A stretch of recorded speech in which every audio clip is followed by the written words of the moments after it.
ఐదేళ్ల జగన్ అరాచక పాలనను ధైర్యంగా ఎదుర్కొన్నామని ఎమ్మెల్యే కాల్వ శ్రీనివాసులు అన్నారు. 2020లో మున్సిపల్ ఎన్నికల సందర్భంగా నమోదైన కేసు విచారణలో భాగంగా ఈ రోజు రాయదుర్గం జూనియర్ సివిల్ కోర్టుకు హాజరయ్యారు. టీడీపీ కౌన్సిలర్ల నామినేషన్లను తిరస్కరించడంపై ప్రశ్నించినందుకు తమపై దాడి చేశారని ఆరోపించారు.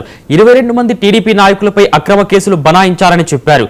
అధికారం ఉందని ఇష్టానుసారంగా వ్యవహరిస్తే పతనం తప్పదని, అందుకే ప్రజలు 11 సీట్లకు పరిమితం చేశారని ఎద్దేవా చేశారు.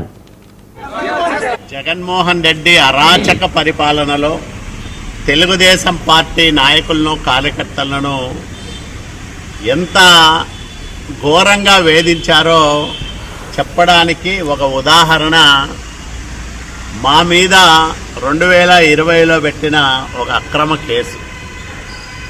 రాయదుర్గం మున్సిపల్ ఎన్నికల సందర్భంగా అన్యాయంగా మా వాళ్ళవి ఇద్దరివి నామినేషన్లు తిరస్కరిస్తే ఎందుకు తిరస్కరించారు అని అడగడానికి మేము వెళ్ళాము.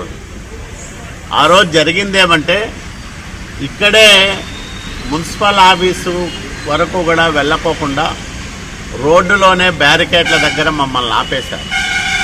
ఈ విషయాన్ని జిల్లా ఎన్నికల పరిశీలకులుగా ఉన్న ఐఏఎస్ ఆఫీసర్ గారికి చెప్తే, ఆయన కమిషనర్ గారికి చెప్తే వాళ్లకు సహేతుకమైన కారణాలు చెప్పాలి కదా మీరంటే, కమిషనర్ గారే మమ్మల్ని ఇక్కడి నుంచి మున్సిపల్ ఆఫీస్కి తోడ్కొని వెళ్ళారు. గుంటూరు మహిళ ఘటనలో నిందితులను కాపాడాలన్న